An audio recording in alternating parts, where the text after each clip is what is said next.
you let me love you forever, forever? I wanna love you. Will you let me love you forever, forever and a day, day, day, day, day.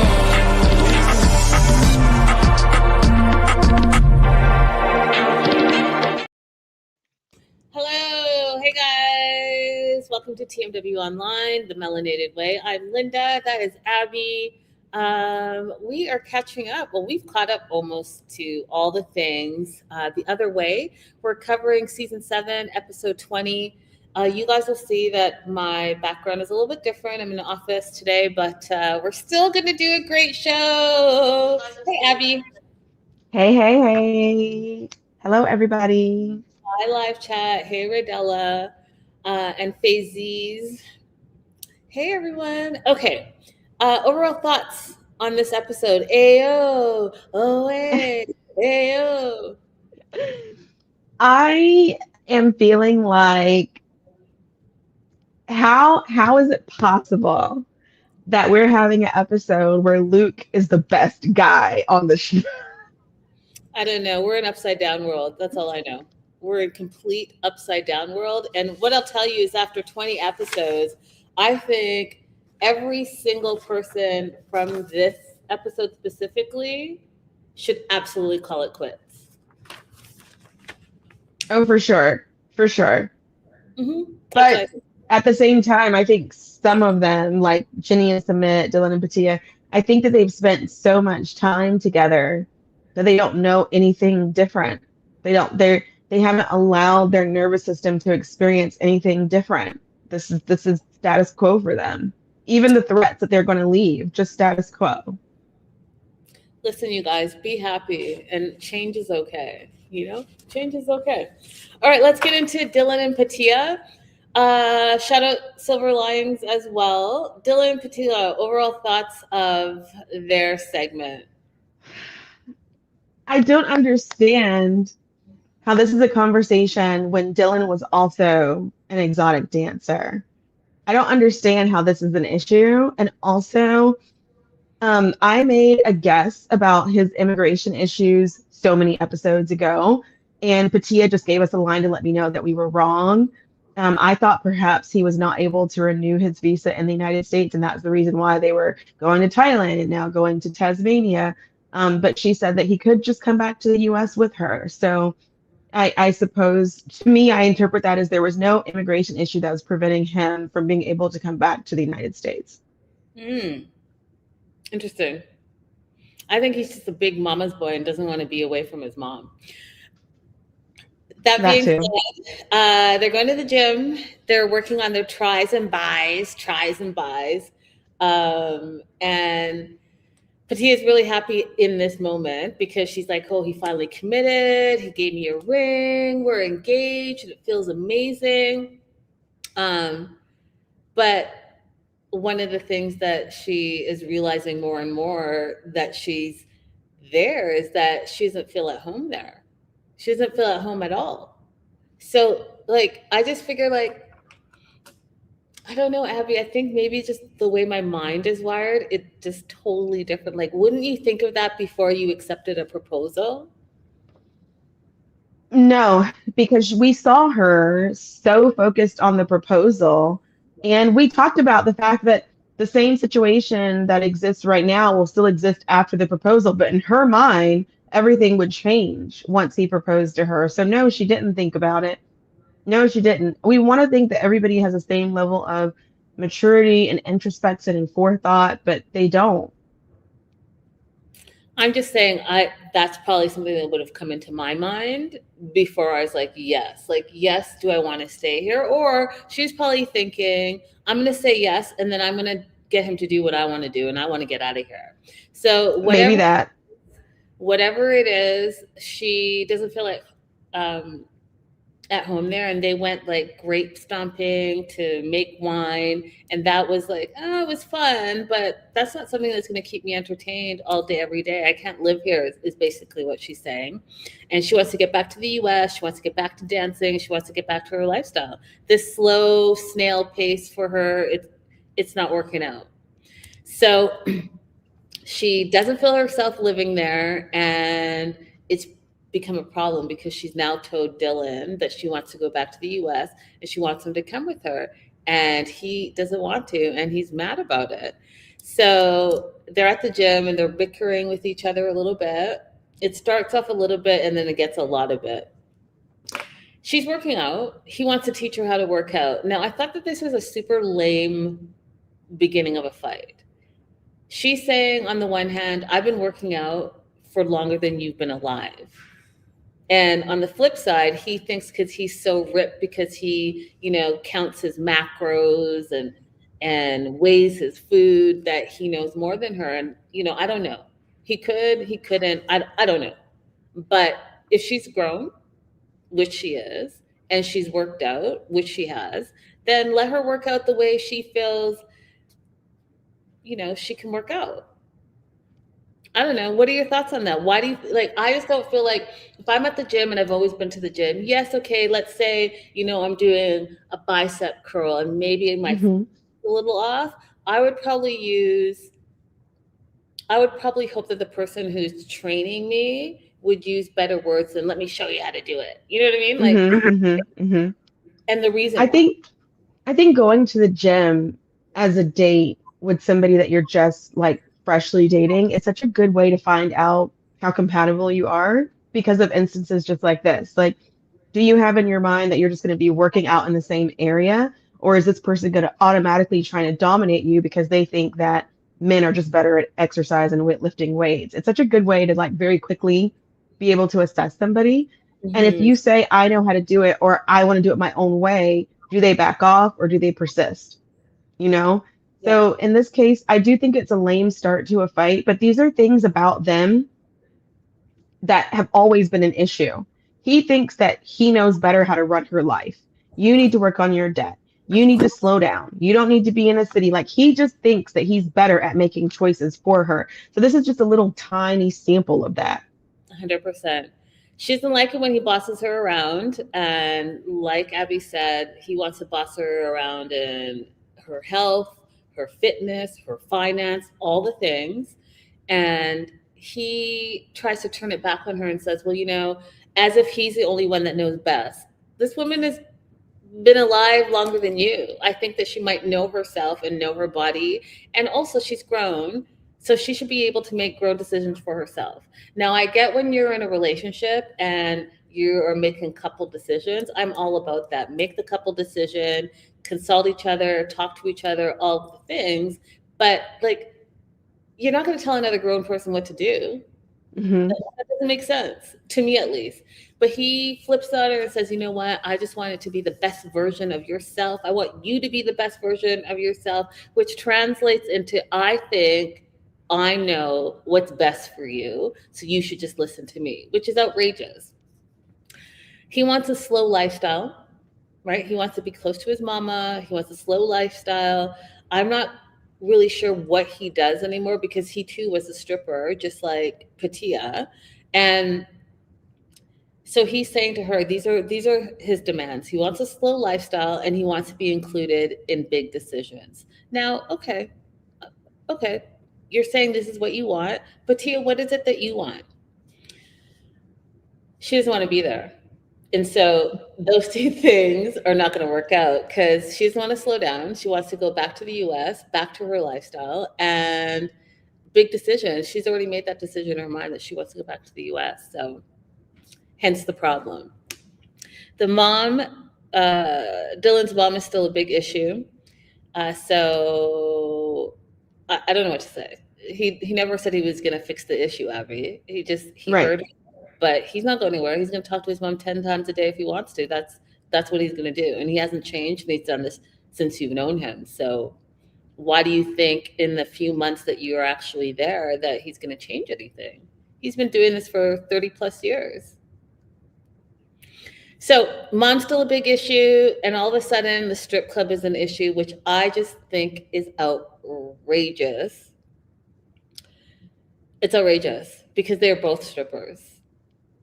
So now all of a sudden you have a problem with Patia stripping, and the whole 12 years on and off, on and off, on and off, you both were strippers. You were actually in some mega cabaret in Vegas. Like, I'm just confused by it. So, anyways, he accuses Patia of going out with different guys every night and implying that she goes home after the club or goes to hotels with certain customers. And she's like, I know what you're implying. And that's not, I've never done that. I've never done that. He took this out of his insecurities, out of his lack of trust, out of his jealousy. And you know, a lot of men do this. Okay. A lot of men will accuse you of things that you have not done, A, because they're doing them, or B, because they're insecure, or C, they're going to now start to control you. No, absolutely not. What are your thoughts on that, Abby, before I continue to move on? I wasn't convinced. Yes, I agree that men sometimes do this, but I wasn't completely convinced that he believes it more than he was just trying to pick a fight with her. Like, he wants her to stay, and he's trying to convince her, well, if you leave, then these are the things that I'm going to think. So we have to stay here and live a slow life. And that's the only way that we're going to be successful as a couple. So I wasn't sure if he really believes what he's saying. I mean, regardless, it's horrible what he's saying, but because it's coming out of nowhere, how are you with somebody for 12 years and you have an issue with their job? You know what I mean? I Like, do. it's like, it's he's saying it as if he's ever seen anything with his own eyes that would make him believe that, but there is nothing. Yeah, but he goes on to say that he let his emotions get the best of him. And I translated that to him being insecure, right? So, like, he's insecure. He's always been insecure with her. And that's why I agree with you that he picked a fight with her. But the fight that he picked was something outrageous because, A, like I said, you guys are both strippers. B, you both know what that lifestyle looks like because you both lived it for years and years and years and years. He's still, you know, living the workout, gym, look at me lifestyle. So I just think like it's insecurity. It's insecurity. It's a trust and control. And I want to tell you something. I want to tell you something. A lot of times when guys pick fights like this as well, and I might have said it, but I'm going to say it again because it's worth saying. They pick these fights because they're doing the things that they're accusing you of. Period and full stop. Period and full stop. Ever have a guy think that you're cheating on him and start like asking you crazy questions coming out of nowhere? It's because that fool's cheating. And because he's starting to think, oh, I don't want to get caught, all the things, he's starting to project those insecurities on you. Guaranteed. Guaranteed. So I think it's the same when guys are like, oh, I don't want to date a girl who travels a lot because they do nefarious things when they're traveling. So they think that we're doing the same thing on a girl's trip. Exactly. I think the same thing about those kind of guys. Exactly. Silver Lining says, why ask her to marry him if he thinks she's crossing the line then? Good question. It's a good question. I think that he is saying, you know, marry me, A, to shut her up, and B, he's hoping to control that whole situation. Like, like I said earlier, he wants the slow lifestyle. He wants to be included in the big decisions. He wants. I think it's that. It's that birdcage thing. You've heard that where guys love to find an exotic bird with beautiful feathers and sings a beautiful song just so they could put him in a cage and have the bird all to themselves. Patia bird. Yeah. So he upsets her so much that she doesn't want to talk to him. She walks away. She starts crying. And then he acts like he doesn't know what goes on in the champagne room. Like, Dylan, stop it. Like, just stop it. Stop it because you sound stupid. You've been in the industry for far too long for you to say such stupid stuff. Like, it's just stupid. It's stupid. And it's making me like doubt your character or if this was scripted, or you just sound stupid in this moment and I don't like it. Right. He goes to say that the emotions got the best of him. I again translate that to him being insecure. And so he gets her to come out of the bathroom and he's like, I do trust you, love, but it's just hard because you get so defensive. Listen, these guys that twist things, because he's not the only one that does this, okay? When they twist it and make it about you, I really need you guys to pay attention. Okay, that is manipulation and gaslighting. And it shows me that they don't want to take responsibility for their words or their actions. So instead of them working on themselves and figuring out what is it that I'm doing that I need to control the situation and manipulate the situation, instead, I'm going to make her feel bad about herself, and she's going to be the one, so that she has to be the one that's forgiven. It's weird. It's like a weird twist, and you see it a lot. And so you guys pay attention. If a guy's manipulating you, no, absolutely not. And I think Patia's at that point. She starts crying and she's like, I've been telling you for 12 years that I'm not like that. I don't know why I thought it was going to be different. And then he sees in her mind that she's like, oh, I'm out. And he then wants to reel her back in and say, I don't want to lose you. I love you. So the love bombing starts. And she's like, you know what? This is toxic. You're toxic. You love the toxicity of this relationship as well as the drama and roller coaster. You bring the drama constantly. And so that's why we're constantly fighting. Hey, look at the old team is in here. Hey, midwife. Hey. So I'm like, no. If you want to keep your talks, this woman is a grown woman, you guys. She's grown. And Pusula, oh, you guys are making my day. Oh. She's grown. Go ahead and pack your bags. He's not changing. He gave you the 12-year-old ring anyways. Go ahead and keep the ring, pawn the ring, pay off your debts, and start anew. That's my advice. Agree.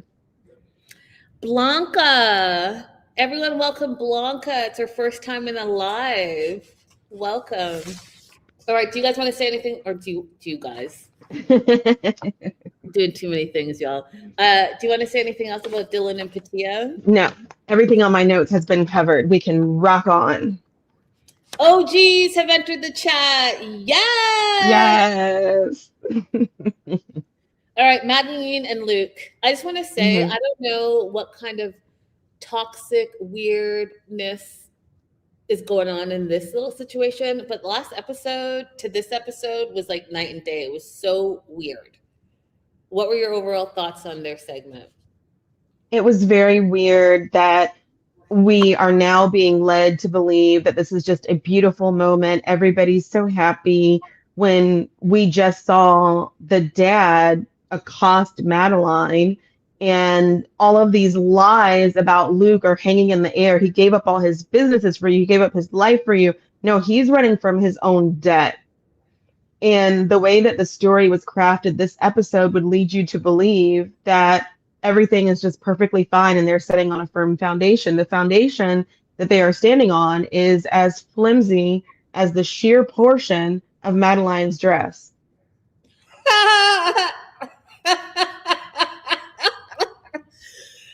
That's good. That's a good analogy. Love it. So listen, y'all, it's their wedding day, and I'm about to give you a spoiler alert. It's real-time tea. That's the rumors in the online streets, which I haven't vetted, but I will tell you that it makes sense, total sense to me. So if you don't want to hear any real life stuff, I mean, we're already on the tell-all, so I'm sure you guys already know some things, but this will be a spoiler. This whole wedding was fake, down to the officiant, fake ceremony. They never actually really got married, is the word on the streets. They had the whole ceremony with someone who was not even ordained to marry them. So that's why they both really didn't get married. They had a They had a party and they pretended to have guests and they pretended to get married and they both got dressed up, but there was nothing legally binding, which is blowing my mind right now. Do you want to say anything about that, Abby? You surprised? I mean, I won't say that I am surprised. I won't even say that it's not like a smart thing to have done that, you know? No need to be deceptive, but you can have a ceremony, you can have like a commitment ceremony and not have a legal wedding if you're still Then working out say your, that. Then say yeah, that. yeah, Then but say, no need to be deceptive about it. yeah, because that's not what this show is. If you're gonna have whatever you just said it was, there's no first of all, first of all, no, I'm not gonna say that part. But remind me to tell you something when we're off air, Abby. That being said, Okay. I think promise rings and commitment ceremonies are trash. Don't come with me with trash. Come with me with real things. Yeah. So what we did, I wonder if you would have felt deceived by this. So I got married in 2003, but we didn't have a ceremony until 2006, I think it was. It's so long ago, y'all. I forget. But we didn't tell anybody. Like we had our own anniversary and we just didn't tell anybody that we were already married at the time that we had our ceremony. And there was just like there was a lot of religious stuff going on because it was all this like you're going to hell because you're living together and you're not married. So we just went ahead and got married, got it out the way, and we just didn't we waited till we had money to have a ceremony. No, I love that. I love that because it also can bond you if you two have a special little, bond and secret that no one knows and you go off. I would totally do that. I would totally go off and elope and not tell anyone and tell them when I felt like it. I would do something like that 100%. 100%. I had a friend who literally bawled crying because she felt like I was like not sharing a part of my life with her when she found out. Yeah, I mean, you guys, I would have to tell my mama because you know, she would take me out. Like you guys already all know that. So I would have to tell her. But if I told no one else, then that'd be okay. I don't mind that. All right, Okay. so Madeline, she's nervous. This wedding is a year and a half in the making. She's talking to her aunt Paola, who what I thought the aunt had some really great advice. So she tells the aunt about Jim, right? Luke's dad, and the conversation that they had the night before her wedding, and how aggressive he was, how uncomfortable he made her feel, and told the aunt, yeah, you know what? Luke told him everything about the strippers, about the name on the property, everything. So she doesn't trust him. She, meaning Madeline, does not trust Luke. Some things I absolutely agree should be with just you and your partner. I get it. We all need confidants. We all need people to bounce issues off of.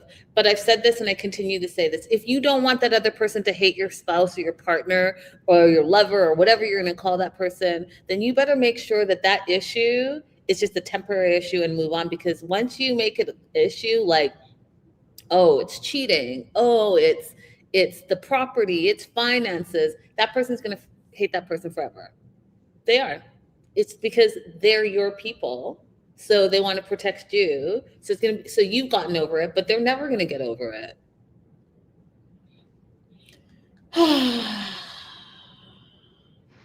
Okay.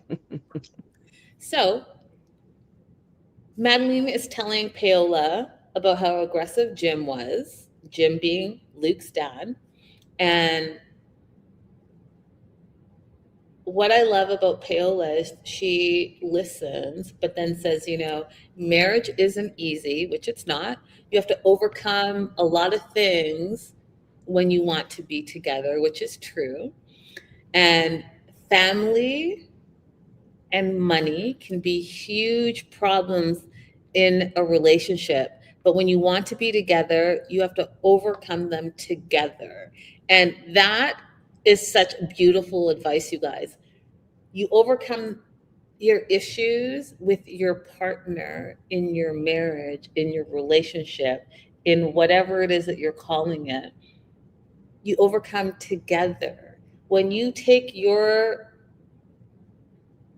relationship stuff outside of the relationship, and then you bring you and your team back, then they go and do the same thing. Now you have a whole bunch of people. And guess what? You get over it, or the other person gets over it, but all the other people have not gotten over it. Just want you guys to think about that. Hmm. I So, understand her intent, but I do want to push back just a little bit on the idea that marriage isn't easy. I think that when people say marriage isn't easy, that it's too much acceptance of wrongdoing unilaterally. I think marriage isn't easy should be intended for things that happen to you as a couple that are not your choice, such as um, losing a parent or getting a promotion at your job that requires relocation, or when you're having children and the adjustments that come with having children. But if you have one partner who's just unilaterally lying to the other partner or cheating on the other partner or violating their trust in some way, I don't think those are the issues that can just fall under the umbrella of marriage isn't easy. It shouldn't be things that you are causing harm to the other person in the marriage. And I think if your friend comes to you and says, I don't trust him, they might be looking for you to help them out, not to box them back into that relationship. Okay, well, what do you want to do about it? Like, do you want to stay here? Do you want to go? Like, I think that sometimes we need to let people have a way out of a situation instead of just saying, oh, well, some things are tough. You just have to fight through it when it comes to relationships and marriages. I agree with you. Yeah, I agree with you. I agree with you. I think that that's an absolute way of looking at that for sure. For sure. And especially for females, because we often settle and are told by outside influences that, you just should go back and work on your marriage. And ugh, don't get me started, actually. Just be happy, you guys. Make sure that you're happy first, and then, figure out the rest. Um, And then we go to Jim and Luke, and they're getting ready for the wedding. And Jim, to me, Abby, was representing exactly who he was yesterday in this little segment when he said, any second thoughts to Luke? And Luke's like, no, I know we've had our ups and downs, but I really love her. Um, Jim goes, well, I asked Madeline the same question, and she paused and she thought about it. I was like, oh, so you're just a little disturber. You don't want him to get married. And so you're going to see if you can continue. Like last night, you did it aggressively and meanly and stereotypically of a privileged man to a woman who you clearly don't respect and think because she is not living in a first world nation and she's a female, that she's lesser than. And then today Hmm. you go to your son and you are poking holes at what she said to you. She paused and had to think about it. Like, grow up, Jim. You're old. What are you doing? Hmm. Being Uh, messy, showing us he raised Luke. that part. That part. So um, that was the first part that I thought, okay, Jim, he's showing us again exactly who he is. But then later on, it gets really weird. So we'll talk about that shortly. Madeline feels confused. She's not sure if they're both ready to get married. And, you guys, I'm like, I mean, let's, okay, I'll take it for what it is, but y'all aren't even doing anything, but okay. wedding dress comes and it's gorgeous. It's bling, bling, bling, bling. And the thing that threw me off a little bit is that, Abby, did you notice she acted like she had never seen the dress? Like she was seeing it for the first time. Like, oh my God, it's so beautiful. And then she wanted to try it on to see if it fits.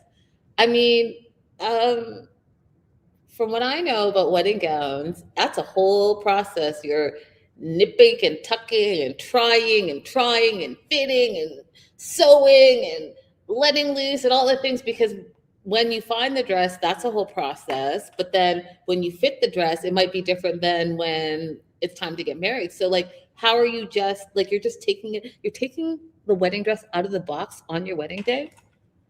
Yeah, it doesn't look like there was any final fitting. Maybe they did the thing where they took her measurements and made it to her measurements, and they don't do a final fitting. I don't know what the traditions are everywhere else. Well, let me tell you something. That dress was beautiful, you guys, but like this part, if you go back and watch it, this part didn't fit her properly. It sat like this, and then the back part was too loose. So Yeah, the sheer wasn't done well. I think if you're gonna do sheer for a wedding dress, then it has to wrap all the way around, or else it's gonna buck. Like when you look on her sides, you can see the sheer buckling. So I think if I know very little about fashion, okay, but when I've seen dresses with sheer that look good to me, they wrap all the way around and they do skin color sheer. that So dress didn't fit her very well, but it was a beautiful dress. And yeah, I mean, I love fashion, know a lot about fashion, and I'm saying that dress out of the box was exactly what it was. it was very pretty. The design of it was very pretty. If Mm-hmm. I was like, I don't know a lot. I just said I don't know a lot about fashion, but if I was commenting on the overall look, I would say that the hair was too harsh for the dress. I feel Interesting. like the dress made me want whimsical fairy hair as opposed to such a harsh angled updo. Mm.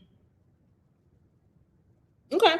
That's the vibe I got. But also that's probably not possible in a helicopter. Listen, then why did you? So, okay. So, first of all, I want to say that, you guys, the question of the day is, would you still marry someone if your engagement had been called off at least 10 times? Would you still marry someone? That's the question of the day. If your engagement was on and off 10 times. Let us know in the live chat. If you're watching the replay, let us know in the replay. Abby, I'm going to start with you with that question of the day. I'm gonna say hell to the no, no, no, no, no. Absolutely not. Like, what am I sticking around for? If you want to cancel on me over and over, I don't even, when people tell me they're coming to pick up something on Facebook Marketplace, they get one no show. I don't go back to people who no show after the first time. We're moving on to the next buyer. I mean, you guys already know my answer is, so I don't even need to say it. You guys already know. Okay. No. So I feel like that's a sign. Silver lining says absolutely not. I mean, you guys, let's just not. It's nothing is worth the drama. It's not. Because you know what's going to happen? We already know the statistics. So let's say you have a fully healthy, happy relationship and you get married. That statistic of getting divorced is still high. Can you imagine being toxic, and getting married? Dude, you're going to be divorced within a year. I promise you. Or just stay together and make each other miserable forever and save the rest of us from somebody else partnering with that person. You're ridiculous. Okay. This wedding was over the top, extravagant. And for someone who doesn't have money, Luke, I I get you wanted to make her happy, all the things, and I'm sure production probably paid for a lot of it, and but this was an extravagant wedding. So Madeline, okay, you guys saw it, but she came into the island on a helicopter, and the fuel exhaust that comes out, it was pink, as if it was a baby announcement. I didn't get pink because she's female. Because don't they normally do that when they're saying, "Ew, it's a girl"? I don't know. But she came in this helicopter, and then she stood on the side of the helicopter like she was the queen, and it was something else. What were your thoughts on that before I go off on a tangent? I have a TV production question for you. I don't know if this is even possible, but I was thinking the same thing. Like Luke of low means, not low means, but lower means, who was, negotiating and haggling to try and get this wedding done. I noticed that when she was coming into the wedding venue, that instead of them giving us a beautiful shot with the water in the background, that they gave us a shot of the hotel and the name of the hotel across the back behind her. Is it possible that they could have made some kind of a deal with the hotel to get their name in there and that production would honor that? Or is that just them making a horrible decision to get the video from this angle as opposed to the prettier water angle? No, that absolutely is. That is. So what probably happened is the hotel said, yes, you can come film here, and we'll either give you a discounted rate on rooms and food and beverage and stuff, or free. But however, in trade, you guys are going to promote our hotel. It happens all the time. All the time. And that would be something that would be worked out between the 90 Day Fiance film crew and the hotel, or Luke and Madeline The production. and the hotel. Okay. So it's all production. So it's the entire production crew. The production then brings it to the network, TLC. TLC says, okay, and then they film.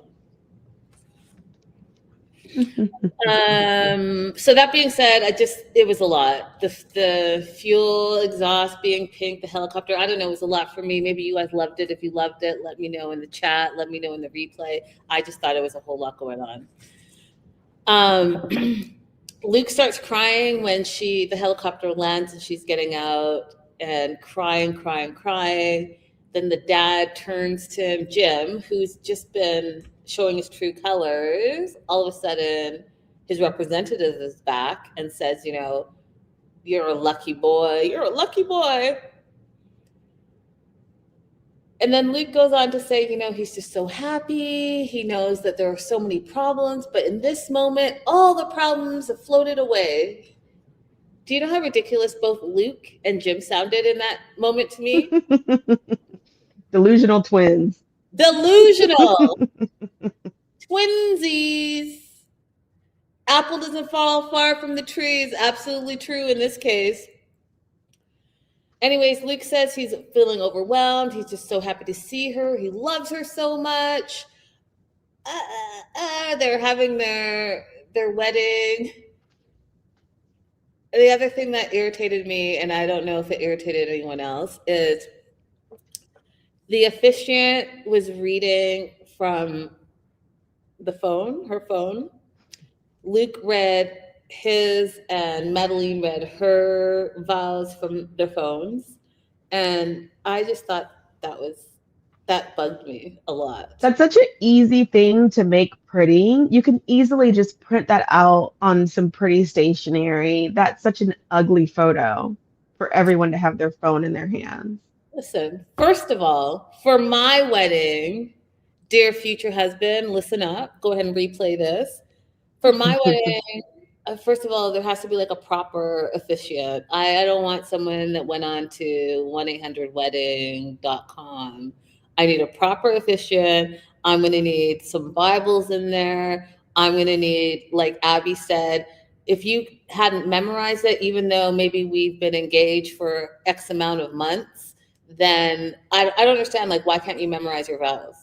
And if you can't because you have a terrible memory, then you better go ahead and put that on some nice stationery. Make it old school, because what you're not about to, there no phones. No phones. No phones for the vows, for the officiant. I just think it's tacky and it looks just terrible. You come in on a helicopter, but you pull out your cell phone for your vows, and the vows weren't even that long. You can't remember 3 sentences. Anyway, You know, he wanted to Te Amo at the end. I was just for fun. I was like translating the lyrics out loud while I was watching it. And when he got to the part where he switched to like the little bit of Spanish, my brain went all wackadoodle. Like, wait, what? What? It was the first time that ever happened to me. The other thing, since I'm on a tangent, that really bugged me is that production, when you're doing the close-up, you know, I know you do more than one take. So you do the close-up. Luke is reading his vows. He's got some fluff, something on his eyes, and he's got a fluff on his lip. And it was very distracting. And then so when he was saying all his lovey-dovey words, I couldn't hear any of them. And I didn't rewind it because I rewind it, it's still going to be those things that are distracting. So whoever didn't catch that in production, shame on you. Like, do the touch up and do the retake. Mm-hmm, mm-hmm. Yeah, I said it. My note, Abby says, Luke has something on his eye and his lip. Producers, what? And then it gets flipped again. Jim is like, oh, I'm so happy for you. I'm so happy. Fireworks and kissing and all the stuff. Whatever. It was fake anyways. Yeah. Do you want to add anything else to them before I move on to Sumit and Jenny? Do I have anything on my list? No. Production. Yeah, I asked my question about that. No, let's go. Sumit and Jenny. Thoughts on their segment? Yeah, you know what? I feel like I had a mental breakthrough a little bit. Because you know how I keep on asking, why is it so important for him to live with his family? Like, no, it's not just not, I understand, like, there's benefits you get from multi-generational housing, but in his particular case, it was escaping me. Why does he want to live there so bad? And he said, how can you enjoy your life without your family? He said that to Jenny. And I was like, oh. So he has a mental block that he literally cannot be enjoying his life without, like, so maybe he thinks of this the same way, because I don't live near my mom, you know, like I could enjoy my life without being right up underneath my mom, but I have a sister who needs to talk to my mom 3 or 4 times a day and see her like on an every other day basis. We always joke that if ever anything happens to my mom, she's not going to let us bury her. She's going to have her taxidermied and put in her garage. So he's one of those people, like my sister, who just, your life is not full or complete or settled if you don't have your family right beside you. Maybe I should have got that sooner. I like how it's shocking to you, and I also like how you're like, oh no, that could not be for me, because you called it a mental block.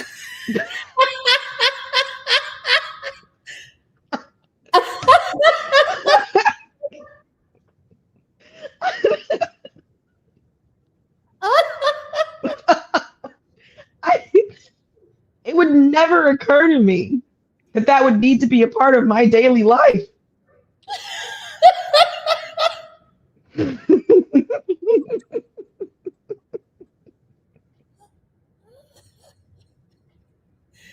Maybe that's a youngest child thing.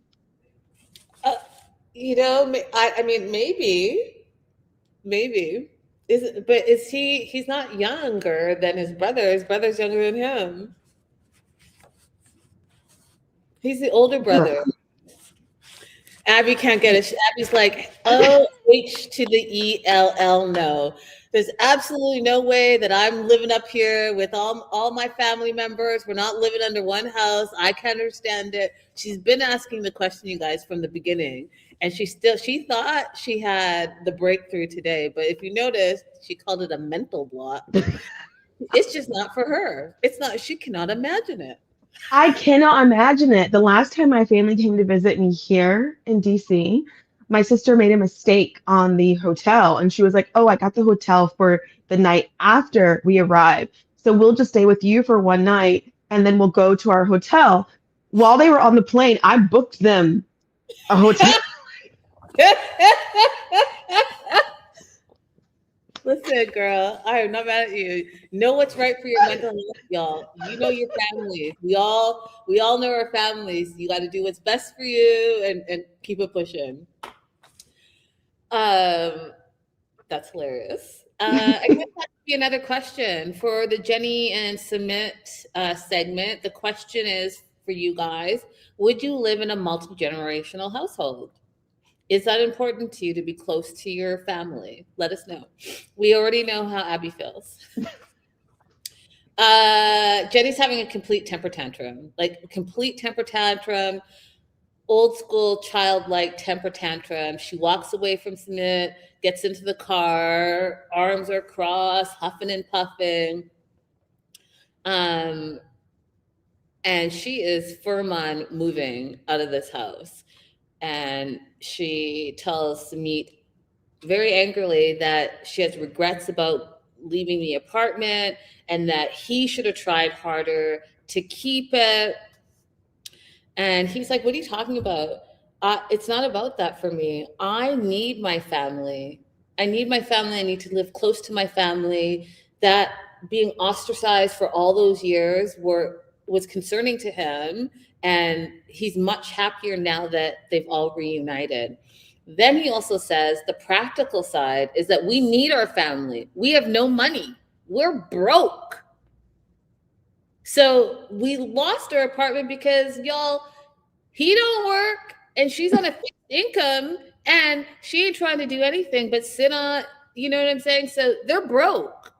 So the rent that's being paid or whatever it is at Mama Sadna's house, that's getting paid by them. So Sumit and Jenny are sitting pretty at the house paying no bills because they got no money. And so he made so 2 points. So for first point, he is most happy when he's around his family. He needs his family. Second, they're broke. The family's supporting them for at least like the shelter and the food part. They're broke. Third thing he said is that they were isolated for so long and they didn't accept Jenny for so long. And now they've accepted her. And he said to Jenny, "You wanted to be part of this family for so long. And now you're a part of them. And now you want to go away." Doesn't make sense to him. Those are his arguments. Jenny's like, "Well, I don't like it here. I hate it here. We're moving." She's like, I'm not enjoying my life right now. I'm not enjoying that they're calling me fat and lazy. I mean, I don't think they should say that to her because that's not very nice to say to someone. But is she? I mean, I didn't know how. Thank you, Abby, because I was like, how do you say this in a nice way? I mean, she has said that she doesn't want to do anything at all. You know, she hasn't learned the language in 7 years. She's like Abby said, we now know why she doesn't want to go to the market because she can't count. Oh my God, let me stop. Let me just stop. I felt the Lord say, "Stop talking, Linda. You're about to go on a tangent and it's not." So I will say something while you stopped yourself. Sumit had a very fundamental misunderstanding of their situation in the past. He thinks that Jenny was fighting for the family to accept her. She never cared if that family accepted her. She cared whether or not Sumit would get whatever permission was required or release was needed from that family for them to get married and be together. She was not independently invested in that family accepting her. So he's got a fundamental misunderstanding of their history. Agreed. Agreed. Um, he then goes on, Simic then goes on to talk about how when they were living on their own, they spent too much money. And now they can't afford to live on their own. And I thought about that and I thought that's interesting because, like, Jenny already admitted that she can't count, right? So she wasn't in charge of the finances. And then Sumit has never had a real job. So I don't know. Maybe he's really good with finances, but together they were terrible because they just kept spending and enjoying life until they couldn't enjoy it anymore and they had to move home. So Jenny gives him an ultimatum. Either they're moving out of the house together or she's going to move out on her own, which I just don't believe because Jenny, where are you going to go? I thought about that. Where are you going to go? Yeah, where are you going to go? Where are you going to negotiate for a place without speaking the language and understanding anything and having any reliable income from, India, just your Social Security? And what would be the point? What would be the point of you relocating on your own in that country if you and Sumit are not together? Where are you going to go? Unless you're saying you're moving back to Palm Springs to be with your family, you have not assimilated to India in any type of way that you are going to make any decisions that make sense. You're going to live in Right. India and do what? Do what? Watch TV? What are you going to do? It makes no sense. So this ultimatum, okay, bye. If you're moving, bye. And I thought this was an interesting thing, Abby, that she says at the end. She's like, I feel stuck. She feels trapped with Sumit having the upper hand. It's an interesting thing to say in a relationship when you feel like your spouse has the upper hand. It's an interesting thing to say, 100% interesting. Mm-hmm. And interesting, not in a good way. Mm. Kid, you're playing. Anyways, it's not in a good way. I don't think. Could be. Do you want to add anything else? Yeah, it's not. It's not in a good way. It's the way that they're talking past each other is just very interesting here. Sumit not understanding what their past is, Jenny not understanding what their financial capabilities are at present or going forward. They're not speaking to each other whatsoever. Listen, like Jocelyn said, this story is getting old. Yeah. Okay, you guys. You fought for 1,000 years to be together. Now you're together, and then now you were fighting with the family, and now you're fighting with the family again. And now what? Are you trying to tell me after all this fighting to be together that you guys are gonna leave each other? And where are you gonna go? All right, I'm moving on to the last. And listen, Chloe, I'm proud of you, girl. Chloe and Johnny, overall thoughts on their episode or their segment? Johnny gave us like 15 different horrible versions of himself in this 30-minute episode. It was actually wild how much he was vacillating between being an absolutely atrocious, horrible person into asking for forgiveness. The way that he was moving from one end to the other was, if it was an acting exercise, spectacular. Academy Award. But like as a person, to behave the way that he was behaving, psychotic.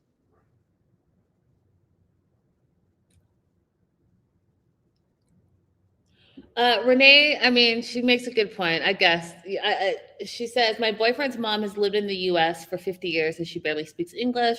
I don't see the issue with Jenny. And at 68 years old, I'm not trying to work a full-time job. Why should she? Fair. That is very valid, Renee. It's very valid. I mean, Renee, it's valid, I guess, and to the extent that you can afford the things that you need. If there are things that you need that you can't afford, You ever have to do something for it? You know, you get a regular job, or you can get on Craigslist and do something funny for some money. Jenny on Craigslist is hilarious.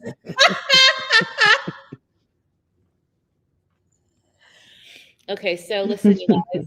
I think Jenny, excuse me. I'm moving on to Johnny and Chloe.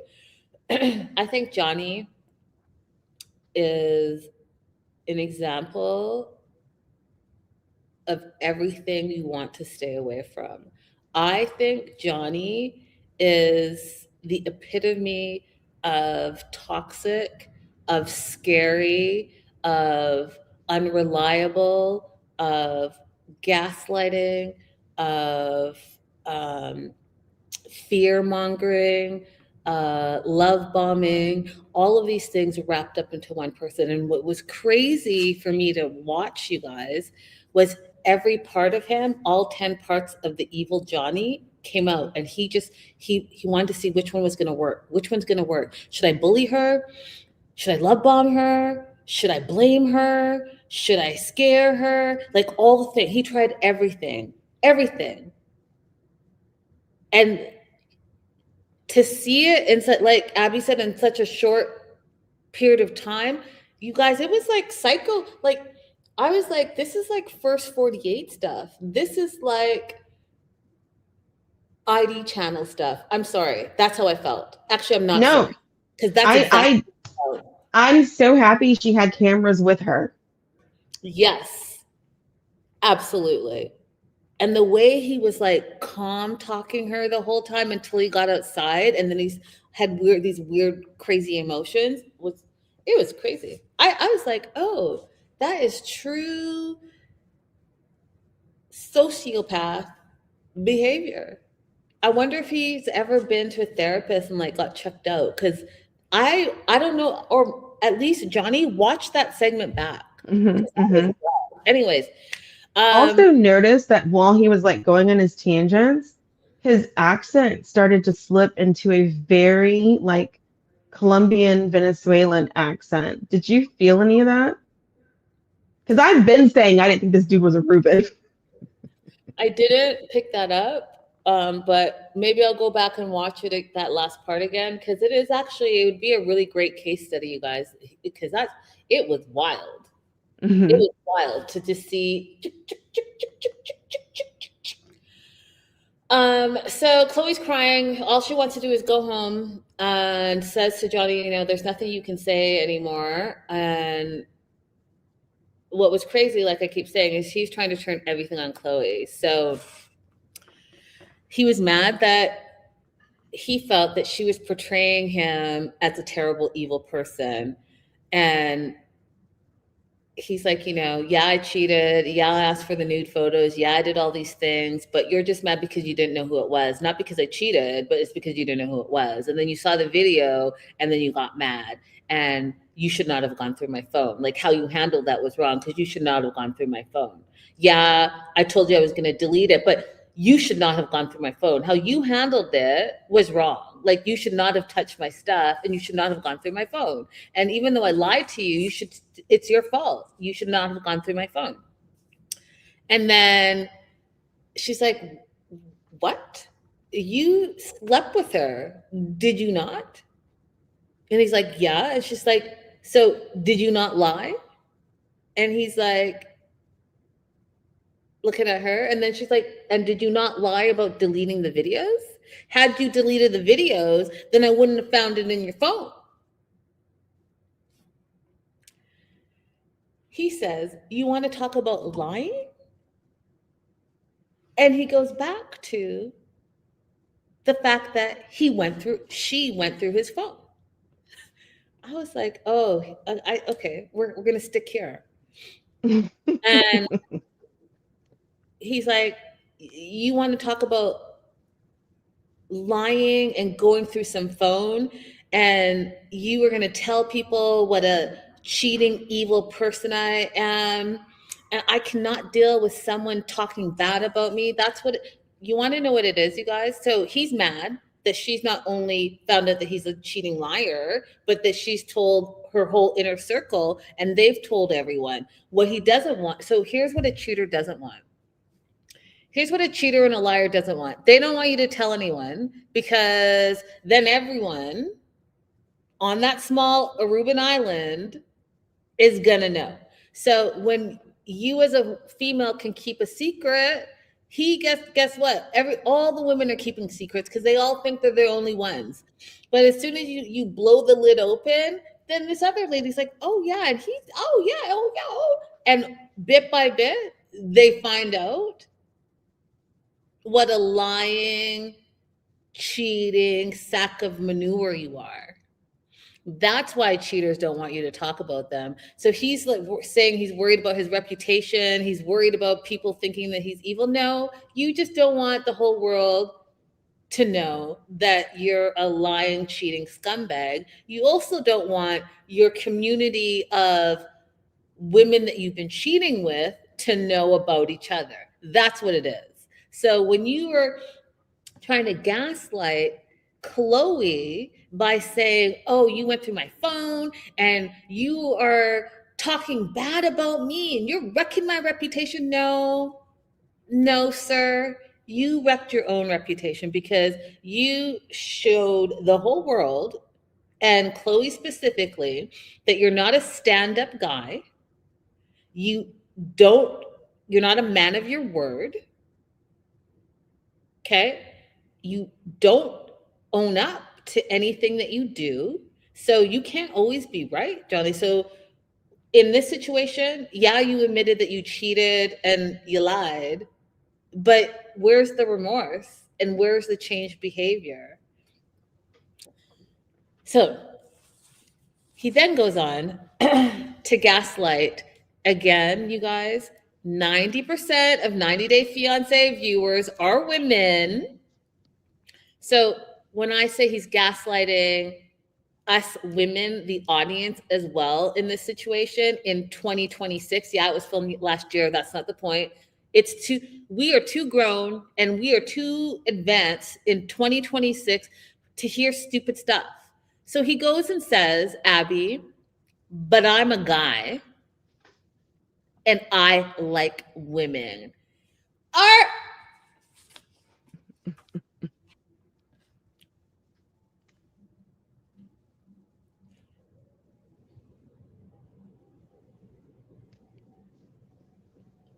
okay. Whew. I was just about to go off. So you just want to say that because you're a man and you like women, you should be able to go and do whatever you want to do. You should be able to cheat and get nudes and cheat again because you're a man and you like women. You can't like women that much because here's what's happening. You're lying and cheating on one that you allegedly committed to, but then you're treating all the other women that you're sleeping around with as if they don't mean anything to you. Their bodies mean something to you, but that's it. So what part of you likes women? It's confusing me. Because on the one hand, you're a liar and a cheater, and on the other hand, you're an objectifier. So which part of you is I'm a guy and I like women? Which part is that? Curious.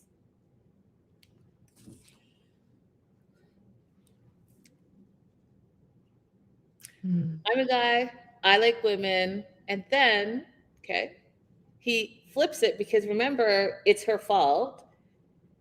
You don't treat me well. So he's now gone into I've cheated because you don't treat me well. You've never treated me well. And um, I don't want you, he says. I, Johnny, don't want you, Chloe, he says, full stop. Then he goes on to say, you treat me like poop. So I don't have to do all this for someone who wastes my time and who talks bad about me. So I don't want you. So you see how he's now flipped it? It's her fault because he cheated, because she doesn't treat him well all of a sudden. All of a sudden, she doesn't treat him well. And by treating him well means she doesn't cook and clean for him, literally.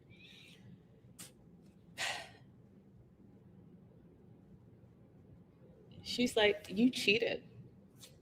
My note even said, you cheated. So you went from all the reasons why it's her fault to now that you don't want her. You literally said, I don't want you. You treat me like crap. I need you guys to keep that in the back of your mind, because Chloe responds by, you cheated. And if you're saying, you know, you did all this because you're a guy, my dad was a guy. He never did this to my mom. My ex was a guy and he's never done this. I was like, go ahead, Chloe.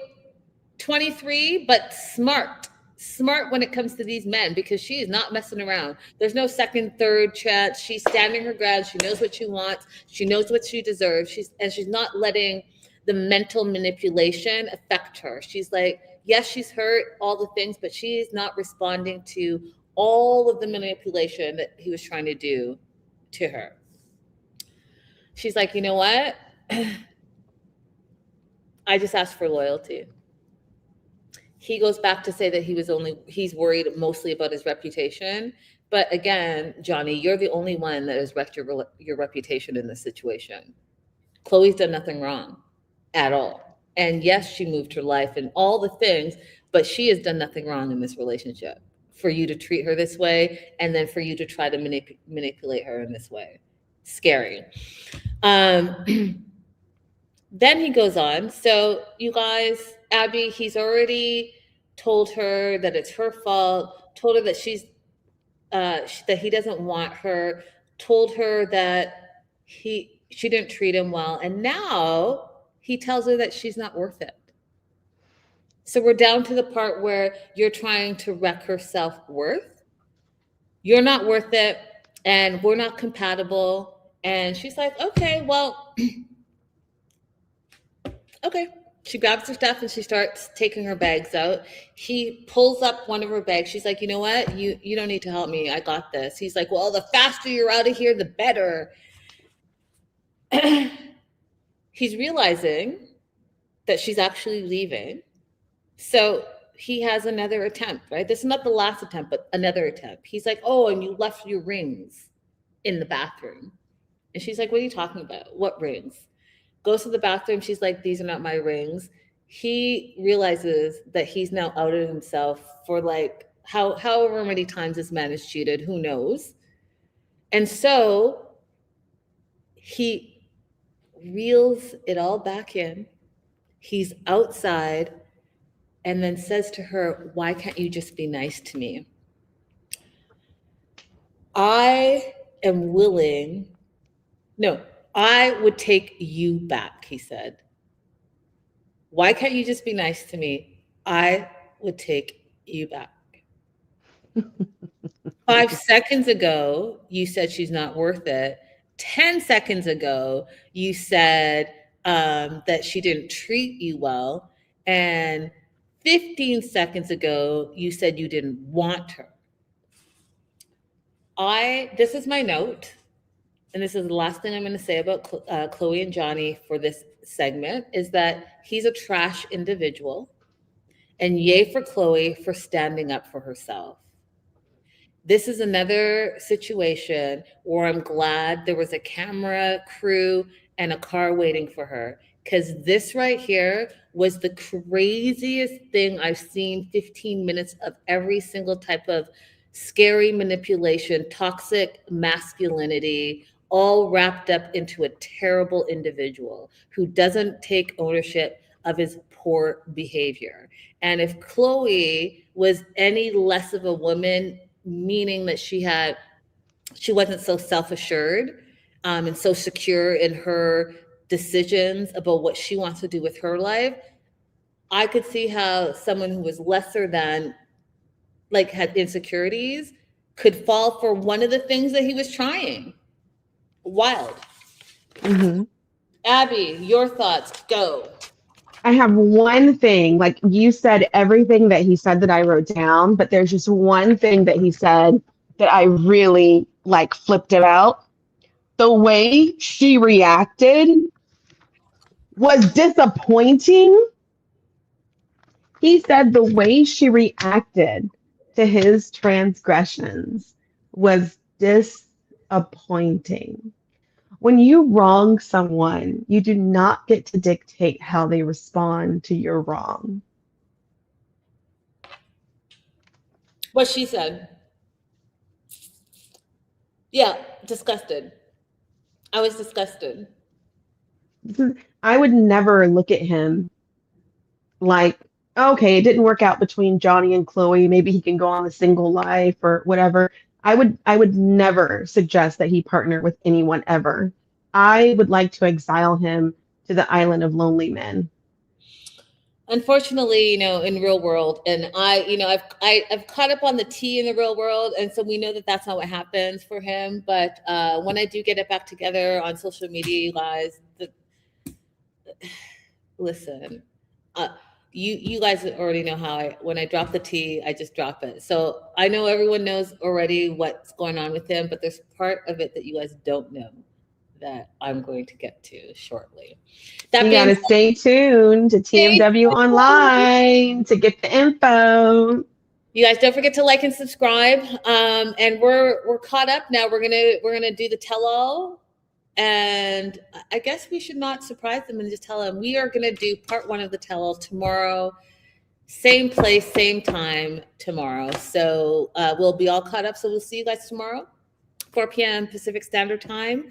Set your clocks. And thank you guys for being here. We'll see you guys soon. Good night. Bye. Or good afternoon for you guys out there. Good afternoon, Charlie. I don't even know what that means. I like it, whatever it is. Oh, we need an outro video. I keep forgetting.